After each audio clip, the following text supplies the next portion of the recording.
Hello students, welcome to new class. आज की class में हमारा टॉपिक रहेगा origin of paramagnetism. Last class में हमने पढ़ा था ओरिजिन ऑफ डायमैग्नेटिज्म, जिसमें हमने कहा था एटॉमिक थ्योरी के बेस पर कि इलेक्ट्रॉन्स अपनी ऑर्बिट में रिवॉल्व करते हैं अराउंड द न्यूक्लियस और उसके साथ साथ अपनी एक्सिस पर स्पिन भी करते हैं। और इलेक्ट्रॉन्स हमेशा पेयर्स में रहते हैं। एक इलेक्ट्रॉन अगर क्लॉकवाइज स्पिन करता है, दूसरा इलेक्ट्रॉन एंटी क्लॉकवाइज स्पिन करता है, जिससे एक दूसरे का मैग्नेटिक डायपोल मोमेंट कैंसिल हो जाता है डायमैग्नेटिक मटेरियल्स में। पैरामैग्नेटिज्म की प्रॉपर्टी जो है उन मटेरियल्स में पाई जाती है, उन सब्सटेंसेस में होती है जिनमें ऑर्बिटल्स के अंदर कुछ इलेक्ट्रॉन्स अनपेयर्ड रह जाते हैं। जैसे ये हमारे पास एक P orbital,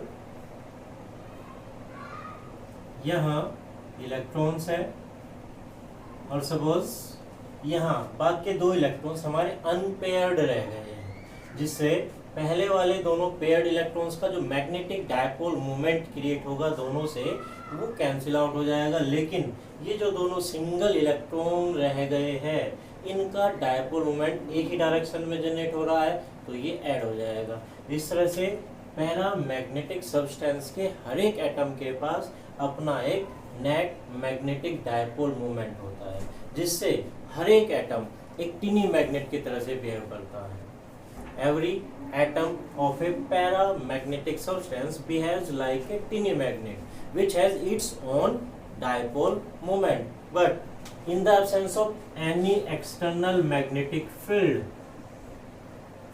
they align randomly in different direction. Suppose हम एक ब्लॉक डायग्राम से इसको शो करते हैं। ये किसी हमारे पैरामैग्नेटिक सब्सटेंस का ब्लॉक डायग्राम है और इसकी ये डिफरेंट एटम्स हम शो कर रहे हैं। हमने कहा in the absence of any external magnetic field means H external magnetic field magnetizing field is equal to 0।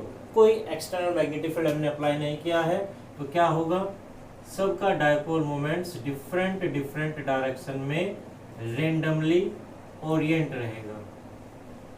किसी का डायपोल मोमेंट किसी डायरेक्शन में, किसी का डायपोल मोमेंट किसी डायरेक्शन में, तो उनका नेट मैग्नेटाइजेशन भी 0 हो जाएगा। Intensity of magnetization m is equal to 0। Means in the absence of external magnetic field a paramagnetic substance behaves like a normal material.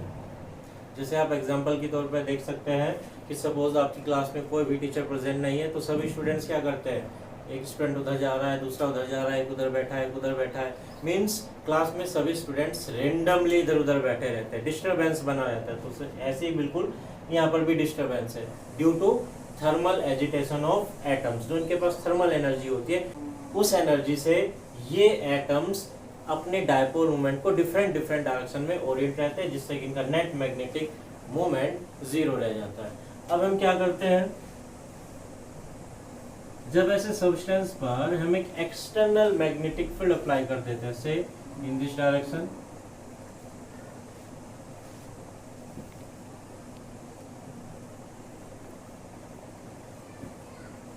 तभी हमारा एक्सटर्नल मैग्नेटिक फील्ड हर एक डायपोल पर एक टॉर्क अप्लाई करेगा। और टॉर्क क्या करेगा, सारे के सारे डायपोल्स को इन the direction of magnetic field rotate करा देगा और सभी डायपोल्स मैग्नेटिक फील्ड की डायरेक्शन में अलाइन हो जाएंगे और सबका मैग्नेटिक डायपोल मोमेंट ऐड हो जाएगा, जिससे अब इसका net magnetic dipole moment magnetization 0 नहीं रहेगा। Hence magnetic material becomes magnetized in the direction of external magnetic field. यहाँ स्टूडेंट्स जो हमारी पैरामैग्नेटिज्म प्रॉपर्टी है, मटेरियल के सब्सटेंस के टेम्परेचर के ऊपर भी डिपेंड करती है। अगर हम पैरामैग्नेटिक सब्सटेंस का टेम्परेचर राइज करते हैं, तो क्या होगा स्टूडेंट्स, इन एटम्स की, इन डायपोल्स की एनर्जी इंक्रीज होगी। जैसे जैसे इन सब्सटेंसेस के एटम्स की एनर्जी हम इंक्रीज करेंगे with the increase of temperature, तो ये डायपोल्स रेंडमाइज होना स्टार्ट हो जाएंगे और डिफरेंट डायरेक्शंस में जाने की ट्राई करेंगे, जिससे कि इनका नेट मैग्नेटाइजेशन डिक्रीज होने लगेगा। दैट मीन्स अगर पैरामैग्नेटिक सब्सटेंसेस का टेम्परेचर लो होता है तो इनके डायपोल मोमेंट्स के अलाइन होने के लिए हमें कम फील्ड की रिक्वायरमेंट होती है, लेकिन अगर आप टेम्परेचर इंक्रीज कर देंगे तो फिर हमें क्या करना पड़ेगा, मैग्नेटिक फील्ड भी और ज़्यादा स्ट्रॉन्ग लगाना पड़ेगा। तो इस तरह से हम एटॉमिक थ्योरी के बेस पर पैरामैग्नेटिज्म की प्रॉपर्टी को स्टडी कर सकते हैं। यहाँ से स्टूडेंट पैरामैग्नेटिक मेटल से रिलेटेड हमारे पास एक लॉ भी आता है, क्यूरीज लॉ। इसको देखते हैं क्या होता है, पैरामैग्नेटिक सब्सटेंसेस से रिलेटेड है। हमने अभी देखा है कि जो हमारा मैग्नेटाइजेशन है, इंटेंसिटी ऑफ मैग्नेटाइजेशन है, वो दो फैक्टर्स पर डिपेंड कर रही है। First, applied external magnetic field M is proportional to H external magnetic field, and secondly हमने अभी कहा कि it is inversely proportional to absolute temperature of the substance। इन दोनों को कंबाइन अगर आप कर दीजिए तो क्या हो जाएगा, M is proportional to H upon T। यहाँ आप एक प्रोपोर्शनलिटी साइन को रिमूव करने के लिए कांस्टेंट चूज कर लेते हैं, suppose C H upon T, और this C is called Curie's constant.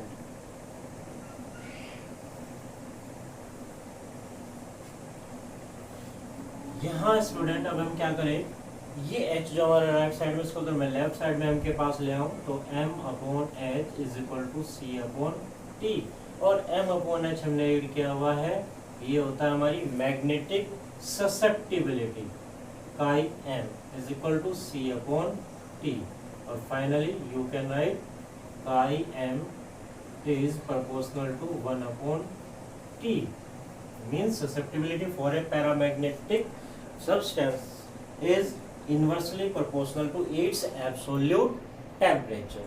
अभी हम यहाँ थोड़ा सा ऊपर चले जाते हैं, m is equal to c h upon t, ये कुछ इक्वेशन हमारी इस तरह से लग रही है, y is equal to mx, m c और x एक्सिस पर हम ले लेते हैं h upon t। तो हम एक ग्राफ यहाँ पर प्लॉट करना चाहेंगे, सपोज x एक्सिस पर हम ले लेते हैं h upon t, h external magnetic field strength upon t absolute temperature, y axis पर हम ले लेते हैं मैग्नेटिक मोमेंट, दोनों के बीच में ग्राफ प्लॉट करते हैं। और जैसे कि क्वेश्चन की से ये हमारी कैसी बन रही है, y is equal to mx plus एक कांस्टेंट आया करता है, that is intercept on y axis, वो यहाँ पर 0 है, तो जो हमारा ग्राफ प्लॉट होगा वो कैसे होगा, 0 स्टार्ट हो जाएगा। जैसे जैसे h अपॉन t का वैल्यू हम along the x axis increase करेंगे तो m का वैल्यू भी इंक्रीज होता चला जाएगा, यहाँ ये वैल्यू इंक्रीज होती चली जाएगी। लेकिन स्टूडेंट्स क्या होगा, जैसे जैसे हम एक्सटर्नल मैग्नेटिक फील्ड और t का रेशो इंक्रीज करेंगे तो यहाँ जो ओरिएंटेशन है मैग्नेटिक डायपोल्स का, वो फील्ड की डायरेक्शन में होना स्टार्ट हो जाएगा। वीक वैल्यू के लिए h अपॉन t के लिए सपोज कुछ डायपोल्स अलाइन हो जाते हैं, कुछ डायपोल्स फिर भी रेंडम रहते हैं, लेकिन जैसे जैसे हम h अपॉन t के स्ट्रेंथ इंक्रीज करते चले जाते हैं तो सारे के एक टाइम ऐसा आ जाएगा कि सारे के सारे डायपोल्स फील्ड की डायरेक्शन में अलाइन हो जाएंगे, that is called position of saturation. तो एक कंडीशन ऐसी आ जाएगी कि magnetic movement, intensity of magnetisation increase होना बंद हो जाएगा, और फाइनली ये एक कांस्टेंट वैल्यू पर चली जाएगी जिसको हम कहेंगे सैचुरेशन लेवल। तब हम क्या डिफाइन कर सकते हैं क्यूरीज लॉ को, फार अवे सैचुरेशन, सैचुरेशन से काफी पहले, far away saturation susceptibility of a paramagnetic substance is directly proportional to 1 upon T, or you can say far away from saturation susceptibility of a paramagnetic substance is inversely proportional to its absolute temperature। ये हमारा है Curie law related to paramagnetic substance. अब हमारे पास एक और substance है ferromagnetic, जिसको हमने स्टडी किया था, उसको देख लेते हैं।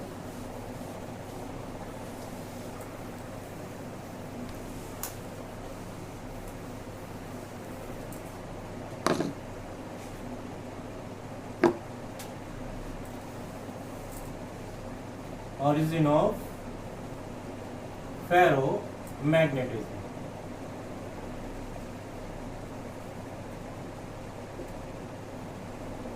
स्टूडेंट जैसे हमने फेरोमैग्नेटिक सब्सटेंसेस की डेफिनेशन में कहा था कि ferromagnetic substances are also paramagnetic substance. Ferromagnetic भी पैरामैग्नेटिक सब्सटेंसेस ही है, लेकिन डिफरेंस कहाँ है? केवल इंटेंसिटी ऑफ मैग्नेटाइजेशन का। यहाँ हमने कहा कि जो हमारे पैरामैग्नेटिक सब्सटेंसेस हैं उनमें कुछ अनपेयर्ड इलेक्ट्रॉन्स होते हैं, जिनकी वजह से एटम के पास एक नेट डायपोल मोमेंट होता है। यहाँ भी सिमिलर ऐसा ही होता है, लेकिन फेरोमैग्नेटिक सब्सटेंसेस में जो एटम का मैग्नेटिक डायपोल मोमेंट क्रिएट होता है वो बहुत ज़्यादा हो जाता है with respect to paramagnetic substances. Paramagnetic substances के रेस्पेक्ट में फेरोमैग्नेटिक सब्सटेंसेस के एटम का नेट डायपोल मोमेंट बहुत ज़्यादा होता है। इससे क्या इफेक्ट पड़ता है कि जो हमारे फेरोमैग्नेटिक सब्सटेंस के एटम्स होते हैं, जो कि अब क्या है, मैग्नेटिक डायपोल्स हैं, वे अपने नेबरिंग दूसरे एटम्स को इंटरेक्ट करते हैं, उनके साथ एक इंटरेक्शन प्रोसेस होती है, जिससे क्या होता है उसके आसपास के बहुत सारे एटम्स एक ही डायरेक्शन में अलाइन हो जाते हैं। तो फेरोमैग्नेटिक सब्सटेंसेस के अंदर कुछ ऐसे रीजन्स बन जाते हैं जिनमें प्रेजेंट सारे के सारे एटम्स मींस मैग्नेटिक डायपोल्स एक ही डायरेक्शन में अलाइन हो जाते हैं। इन रीजन्स को हम कहते हैं डोमेन्स। फॉर एग्जांपल हम एक ब्लॉक डायग्राम से इसको समझने की ट्राई करते हैं। ये हमारे पास कोई एक फेरोमैग्नेटिक सब्सटेंस का ब्लॉक डायग्राम है। इसको मैं 4 रीजन्स केवल 4 रीजन्स में डिवाइड कर लेता हूँ। ये मैंने इसको 4 रीजन में डिवाइड किया है और मैं कह रहा हूँ कि इस रीजन में जो भी डायपोल्स है वो सब एक ही डायरेक्शन में अलाइन है, से राइट। यहाँ जो भी डायपोल्स है वो सब भी एक ही डायरेक्शन में अलाइन है, से डाउनवर्ड। इस रीजन में जो भी डायपोल्स है वो भी एक ही डायरेक्शन में अलाइन है। इस रीजन में जो भी डायपोल्स है वो भी एक ही डायरेक्शन में अलाइन है। ये रीजन्स हमारे कहलाते हैं डोमेन्स। और हर एक डोमेन का जो साइज होता है 0.1 to 1 mm ऑर्डर तक होता है, और हर एक डोमेन के अंदर about 10 to the power 11 atoms तक हो सकते हैं। अब बच्चे, जब हम एक्सटर्नल फील्ड नहीं लगा रहे होते ऐसे सब्सटेंसेस के ऊपर, suppose H is equal to 0, external applied field is 0, तो आप देख सकते हो कि एक डोमेन के अंदर जितने भी एटम्स हैं, जितने भी डायपोल्स हैं, उनका मैग्नेटिक डायपोल मोमेंट तो एक ही डायरेक्शन में रहेगा, लेकिन किसी अपने नेबरिंग डोमेन से उसका मैग्नेटिक डायपोल मोमेंट का डायरेक्शन डिफरेंट हो सकता है। यहाँ देख सकते हो मैंने 4 डोमेन्स बनाए हैं, इन चारों में डायरेक्शंस डिफरेंट हैं, जिससे कि इन the absence of external magnetic field net dipole moment of A ferromagnetic substance is 0। External magnetic field नहीं लगाते हैं तो इनके रैंडम ओरिएंटेशन से मैग्नेटिक डायपोल मोमेंट 0 हो जाए। अब एक्सटर्नल मैग्नेटिक फील्ड लगाते हैं। जब हम external magnetic field ferromagnetic substances पर अप्लाई करते हैं तो 2 तरह की प्रोसेस होती है जिससे कि मैग्नेटिक मेटल हमारा मैग्नेटाइज हो जाता है। कैसे? 2 तरह की प्रोसेस कौन कौन सी होती है? First, displacement of boundaries of domains की बाउंड्रीज में डिस्प्लेसमेंट होगा। ये कब होता है? When we applied a weak magnetic field on a ferromagnetic substance. For weak magnetic field, suppose ये है आपके पास एक फेरोमैग्नेटिक सब्सटेंस का ब्लॉक, और बच्चे आप यहाँ लगा देते हो एक एक्सटर्नल मैग्नेटिक फील्ड से H अपवर्ड डायरेक्शन में। अब जिस डोमेन का magnetic dipole moment in the direction of external magnetic field होता है, सपोज दिस वन, तो ये अपने रीजन को एक्सटेंड करने लगता है। मीन्स ये मैग्नेटिक फील्ड इस डोमेन को हेल्प करता है और इसकी बाउंड्रीज को एक्सटेंड कर देता है। मीन्स दूसरे डोमेन्स के कुछ एटम्स भी इसके अंदर ऐड हो जाते हैं, तो यहाँ इसकी बाउंड्री इंक्रीज हो जाती है। सपोज ये, तो यहाँ जो एटम्स है, जो डायपोल्स है, उनका डायपोल मोमेंट तो अपवर्ड डायरेक्शन में ही है। यहाँ जो डोमेन्स है यहाँ जो एटम्स हैं, जो डायपोल्स हैं, उनका डायरेक्शन राइटवर्ड हो गया, ये डाउनवर्ड, और ये हमारे लेफ्टवर्ड थे ही। अब आप देख सकते हो, सपोज ये अब सबसे ऊपर वाला और सबसे नीचे वाला, इनके डायपोल मोमेंट्स अपोजिट डायरेक्शन में, तो एक दूसरे को कैंसिल आउट कर देंगे। लेकिन ये जो अपवर्ड जा रहा है, जो डाउनवर्ड जा रहा है, मैग्नेटिक डायपोल मोमेंट्स इन दोनों डोमेन्स में, इसका मैग्नेटिक डायपोल मोमेंट ज़्यादा दिखाई दे रहा है, तो ये एक नेट मैग्नेटिक डायपोल मोमेंट बचा रह जाएगा in the direction of external magnetic field when we applied a weak magnetic field on a ferromagnetic substance, then magnetization developed in this material by the method of displacement of boundaries of domains. Second method हमारा क्या होता है? rotation of domains. यहाँ बच्चे में लगाना है strong magnetic field. For a strong magnetic field अब आप यहां लगा देते हैं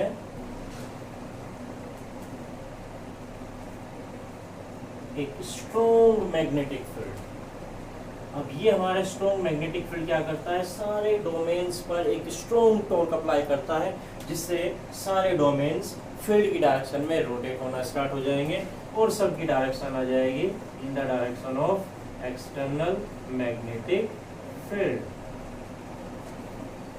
तो इस तरह से सारे डोमेन्स जब फील्ड की डायरेक्शन में लाइन हो जाएंगे तो यहाँ एक higher magnetic dipole moment create हो जाएगा with respect to displacement of boundaries with respect to weak magnetic field. तो ये दो प्रोसेस हैं हमारी जो फेरोमैग्नेटिक सब्सटेंसेस में होती है। वीक मैग्नेटिक फील्ड के प्रेजेंस में डिस्प्लेसमेंट होता है बाउंड्रीज का, स्ट्रॉन्ग मैग्नेटिक फील्ड के प्रेजेंस में होता है रोटेशन ऑफ डोमेन्स।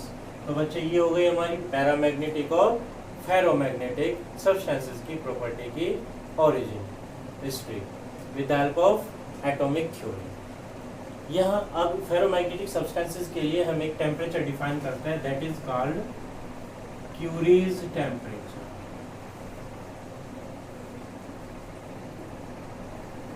क्या होता है बच्चे क्यूरी टेम्परेचर? जब ये हमारे फेरोमैग्नेटिक सब्सटेंसेस को हम क्या करते हैं, हीट अप करना स्टार्ट कर देते हैं, तो इनको हीट करते करते एक टेम्परेचर ऐसा आ जाता है जहाँ पर इनकी फेरोमैग्नेटिक प्रॉपर्टी डिस्ट्रॉय हो जाती है और ये रह जाता है केवल पैरामैग्नेटिक। पैरामैग्नेटिक और फेरोमैग्नेटिक में डिफरेंस क्या है? जो हमारे पैरामैग्नेटिक सब्सटेंसेस है, जब इनको एक्सटर्नल मैग्नेटिक फील्ड में रखते हैं तो ये फील्ड की डायरेक्शन में मैग्नेटाइज हो जाते हैं, फीबली मैग्नेटाइज हो जाते हैं। फेरोमैग्नेटिक भी मैग्नेटाइज हो जाते हैं इन the direction of magnetic field, लेकिन स्ट्रॉन्गली। और डिफरेंस क्या बताया था हमने लास्ट वीडियो में कि जो हमारे पैरामैग्नेटिक सब्सटेंसेस हैं इनका मैग्नेटाइजेशन केवल तब तक रहेगा जब तक कि एक्सटर्नल मैग्नेटिक फील्ड में रखे रहेंगे, लेकिन फेरोमैग्नेटिक मटेरियल्स का magnetization after the removal of external magnetic field भी बचा रहेगा। ये डिफरेंस है। तो जब हम फेरोमैग्नेटिक सब्सटेंसेस को गर्म करते हैं और एक टेम्परेचर तक पहुंच जाते हैं, उसके बाद इनकी फेरोमैग्नेटिक प्रॉपर्टी वेनिश हो जाएगी और ये क्या बच जाएगा? केवल तब ये बिहेव करेगा लाइक ए पैरामैग्नेटिक सब्सटेंस। तो हम क्या कह सकते हैं, क्या लिख सकते हैं क्यूरी टेम्परेचर में? A temperature above which a ferromagnetic substance behaves like a paramagnetic substance is called Curie temperature, denoted by TC। और यहीं से फेरोमैग्नेटिक सब्सटेंसेस के लिए बना है modified Curie law, that is susceptibility Chi-m is equal to Cs T minus Tc. Tc means Curie temperature, T absolute temperature of the substance, C dash Curie is constant. तो students आज की video में हमने क्या किया? Origin of paramagnetism, origin of ferromagnetism, Curie temperature, Curie law. Okay, इसको